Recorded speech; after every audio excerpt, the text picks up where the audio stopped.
তারিখ 13 এপ্রিল 2024 শনিবার দিবাগত রাতে ইসরায়েলের ভূখণ্ডে লক্ষ্য করে ইরান 2 শতাধিক ড্রোন ও ক্ষেপণাস্ত্র দিয়ে হামলা চালায়। Against Iran amid growing tensions in the Middle East that threaten to push the region into wider conflict. Iran মুহূর্তেই সক্রিয় হয়ে ওঠে ইসরায়েলের বিমান প্রতিরক্ষা ব্যবস্থা। ইসরায়েল ও তার মিত্ররা আগে থেকেই সক্রিয় ছিল। ইসরায়েলের সীমানায় প্রবেশের আগেই মানে ইসরায়েলের আকাশ সীমানার বাইরে অনেক ড্রোন ও মিসাইল ভূপাতিত করে তারা। এখন প্রশ্ন হলো কোন কোন দেশ ইসরায়েলের আকাশসীমার বাহিরে থেকে তেল আবিবকে বাঁচানোর চেষ্টা করবে। অন্তত 9টি দেশ সম্পৃক্ত ছিল শনিবার রাতের সামরিক তৎপরতায়। ইরান, ইরাক, সিরিয়া, ইয়েমেন থেকে ছোড়া হয় ক্ষেপণাস্ত্র। মানে শুধু সরাসরি ইরান থেকে আক্রমণ করা হয়নি, 3 দিক থেকে আক্রমণ করা হয়েছে ইসরায়েলকে। সেদিন 4টি দেশ ইসরায়েলকে রক্ষা করতে কাজ করেছিল। দেশ 4টি হল যুক্তরাষ্ট্র, যুক্তরাজ্য, ফ্রান্স এবং জর্ডান। হ্যাঁ, ঠিকই শুনেছেন, সেদিন ইরানের ড্রোন ও মিসাইল হামলা থেকে ইসরায়েলকে রক্ষা করতে দেহরক্ষীর মতন পাশে ছিল প্রতিবেশী মুসলিম দেশ জর্ডান। আরব দেশ হয়েও ইসরায়েলের সহযোগী হিসাবে জর্ডান এমন কাণ্ডে বিস্মিত হয়েছে খোদ ইসরায়েলও। ইরানের ক্ষেপণাস্ত্রগুলো যখন জর্ডানের উপর দিয়ে ইসরায়েলের দিকে যাচ্ছিল, জর্ডান তা বেশ কয়েকটি ধ্বংস করে দিয়েছিল। কেবল ইরানের ড্রোনগুলো ধ্বংসই নয়, একই সঙ্গে জর্ডান তার আকাশকে যুক্তরাষ্ট্র ইসরায়েলের জন্য খুলে দিয়েছিল, যেন ড্রোন, ক্রুজ ও ব্যালিস্টিক ক্ষেপণাস্ত্র ইসরায়েলের মাটিতে পড়ার আগেই ঠেকিয়ে দেওয়া যায়। On Lebanon, Israeli media reported. ইরানের কনসুলেটেড ইসরায়েলে হামলার পর ইরান যখন বলে কয়ে ইসরায়েলে হামলা করে, তখন বেশিরভাগ আরব দেশ ইরানের পক্ষ নিলেও স্রোতের বিপরীত গিয়ে জর্ডান কেন এত বড় বেইমানি করবে?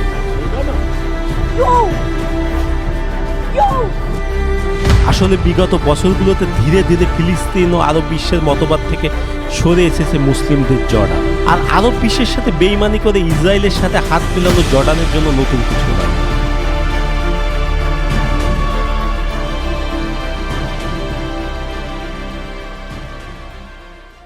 ভিডিও শেষের দিকে আলোচনা করব জর্ডানের বেইমানির ইতিহাস নিয়ে।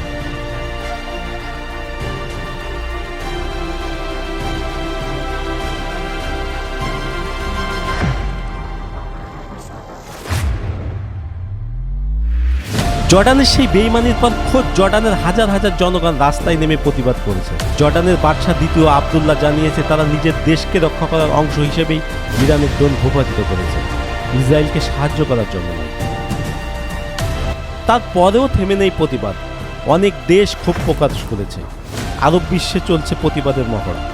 Pro-Palestine protesters have held a huge rally near the Israeli embassy in Jordan's capital city of Amman, condemning the regime's crimes in the Gaza Strip and calling for its embassy to be closed down.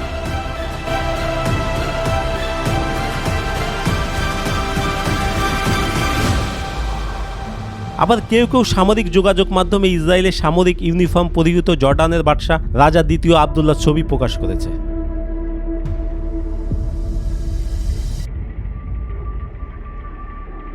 Iran কড়া প্রতিক্রিয়া জানায় এবং হুমকি দেয় Jordan. The IRGC, our kids were sleeping.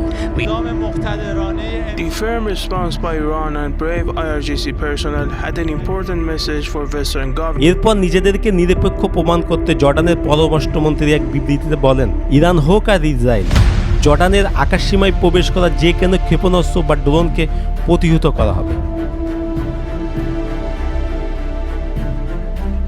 অবশ্য জর্ডানের সরকার বিরোধীরা জানিয়েছে ইসরায়েলের যুদ্ধবিমান এর আগেও জর্ডানের আকাশসীমা প্রবেশ করেছে, বিশেষ করে সিরিয়ার অভিযান চালানোর সময়। তখন জর্ডান কোনো বাধা দেয় না। ইরান থেকে ইসরায়েলে ক্ষেপণাস্ত্র ছোড়ার সময়ও নিজেদের আকাশসীমায় ইসরায়েলের যুদ্ধবিমান প্রবেশ করার বাধা দেয়নি জর্ডান। অনেকে জর্ডানের এই বিবৃতিকে ভারসাম্য রক্ষার বিষয় হিসেবে দেখছে। কোনো পর্যবেক্ষণ বলেছে হামাস, ইরান ও ইসরায়েলের ভিতর কোনো সংঘর্ষ হলে সেখানে ক্রস ফায়ারে পড়তে চায় না জর্ডান। কিন্তু প্রশ্ন হচ্ছে, তবে কি নিজেদের স্বার্থে ইসরায়েলের পক্ষ নিয়েছে মুসলিম সংখ্যাগরিষ্ঠ দেশটি? পর্যবেক্ষকের অনেকেই বলেছে জর্ডান প্রকৃতপক্ষে 2 নৌকায় পা রেখেছে। একদিকে আমেরিকা ও ইসরায়েলের সঙ্গে তাদের কৌশলগত সম্পর্ক, কারণ অর্থনৈতিক দুর্বল দেশ জর্ডান নানাভাবে আমেরিকা ও ইসরায়েলের উপর নির্ভরশীল। তবে গাজার ঘটনায় এতদিন জর্ডানকে খুব সোচ্চার দেখা গেছে। এর দৃশ্যমান কারণও ছিল জর্ডানে প্রচুর ফিলিস্তিনি রয়েছে।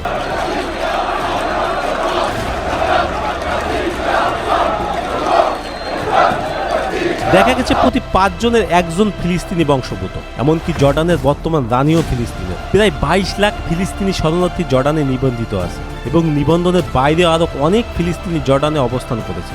সব মিলে সংখ্যা 30 লাখের কম নয়। Jordan's capital city of Amman, condemning the regime's crime.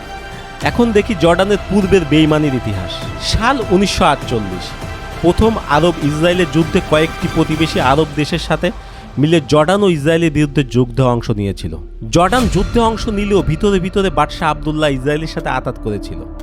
প্রথম আরব ইসরায়েলের যুদ্ধের পর 1950 সালে জর্ডান তাদের সীমান্তের সাথে ফিলিস্তিনের কিছু ভূখণ্ড জর্ডানের অন্তর্ভুক্ত করেছিল। বাদশাহ আবদুল্লাহর এই পদক্ষেপ পশ্চিমা দেশগুলো সমর্থন দিলেও ফিলিস্তিনিরা সেটা মেনে নেয়। তার ঠিক 1 বছর পর অর্থাৎ 1951 সালে জর্ডানের তৎকালীন বাদশাহ আবদুল্লাহ জেরুজালেম আল আসকা মসজিদে প্রবেশ করার সময় তাকে হত্যা করা হয়। একজন ফিলিস্তিনি আরব এই হত্যাকারী ছিলেন। And as the king entered the mosque to pray, a young fanatic killed the one man who might have brought peace to the Middle East. বাদশাহ আবদুল্লাহকে ফিলিস্তিনিদের অনেকেই পছন্দ করতেন না। এর একটি বড় কারণ ছিল প্রথম আরব ইসরায়েলের যুদ্ধে এবং পরবর্তীতে ফিলিস্তিন নিয়ে তার ভূমিকা। শুধু তাই নয়, 1971 সালে জর্ডানের প্রধানমন্ত্রী হত্যা করেছিল ফিলিস্তিনি বন্দুকধারীরা। বর্তমান যুক্তরাষ্ট্রের সাথে জর্ডানের এত ভালো সম্পর্ক যে মধ্যপ্রাচ্যের পশ্চিমাদের সব থেকে ভালো বন্ধু জর্ডান। 2021 সালে যুক্তরাষ্ট্র জর্ডানের মধ্যে একটি প্রতিরক্ষা সহযোগিতার চুক্তি সই হয়। এই চুক্তির আওতায় মার্কিন সামরিক বাহিনীর সদস্য, পরিবহন, বিমান বাধা ছাড়াই জর্ডানে ঢুকতে ও ঘুরে বেড়াতে পারবে। যুক্তরাষ্ট্র ছাড়াও যুক্তরাজ্য, ফ্রান্সের কয়েকটি সামরিক ঘাঁটি রয়েছে জর্ডানে, যেখান থেকে তারা নিয়মিত ইসরায়েলকে সহায়তা করে থাকে এবং সিরিয়া, ইরাক, লেবানন ও ইরানে আড়ি পাতার কাজ করে থাকে। জর্ডান ও ইসরায়েলের সাথে 1994 সালে জর্ডান ও ইসরায়েলের মধ্যে একটি শান্তি চুক্তি হয়, যার মাধ্যমে জর্ডান ইসরায়েলকে স্বীকৃতি দেয় এবং 1979 সালে মিশর ইসরায়েলকে স্বীকৃতি দেওয়ার পর জর্ডান ছিল স্বীকৃতি দানকারী দ্বিতীয় মুসলিম দেশ। 1948 থেকে 1973 পর্যন্ত ইসরায়েলের সাথে জর্ডানের মোট 4টি যুদ্ধ হয় এবং 1994 সালে একটি শান্তি চুক্তি হয়। এই থেকে দুই দেশের ভিতর আর কোনো সংঘর্ষ হয়নি। এমনকি তাদের মধ্যে বেশ কয়েকটি নিরাপত্তা চুক্তিও হয়েছে। ইসরায়েলের সাথে সম্পর্ক ভালো হওয়ার সুবাদে 1970 সালে একবার ফিলিস্তিনিদের উৎখাতের চেষ্টাও করে জর্ডান। সেই সময় ইসরায়েল ও যুক্তরাষ্ট্র সমর্থন দিলেও প্রায় 15,000 ফিলিস্তিনিদের হত্যার কারণ হয়ে দাঁড়ায় তৎকালীন জর্ডান রাজা হুসেন বিন তালাল।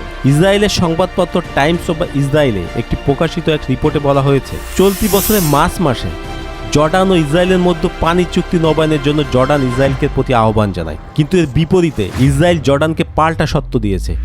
এই শর্ত হচ্ছে গাজা ইস্যুতে জর্ডান যাতে খুব বেশি শক্ত অবস্থান না নেয়। 2022 সালে নভেম্বর মাসে আরেকটি চুক্তির আওতায় জর্ডান ইসরায়েলের কাছে সৌর বিদ্যুৎ রপ্তানি করে। শান্তি চুক্তি অনুযায়ী মাল্টি বিলিয়ন প্রজেক্টের মাধ্যমে ইসরায়েল জর্ডানে গ্যাস ও পানি সরবরাহ করবে।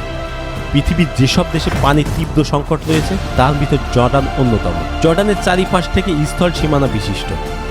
পর্যবেক্ষকের অনেকেই বলেছেন জর্ডান প্রকৃতপক্ষে একটি চিকন সুতোর উপর দিয়ে হাঁটছে। Air defense forces largely succeeded in fending off this attack, supported by the USA and partners also in the একদিকে আমেরিকা ও ইসরায়েলের সাথে তাদের কৌশলগত সম্পর্ক, অন্যদিকে ফিলিস্তিনের প্রতি সমর্থন অব্যাহত রাখা।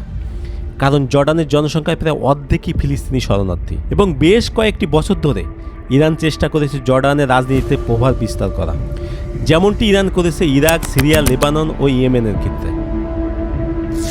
চারিদিকের গোলকধাঁধায় পড়ে পরবর্তীতে ইরান ও ইসরায়েলের যুদ্ধের ক্রসফায়ারে পড়তে পারে জর্ডানের জনগণ। ভিডিওটি ভালো লাগলে শেয়ার করুন এবং চ্যানেলটিতে সাবস্ক্রাইব করে সাথে থাকুন। ধন্যবাদ।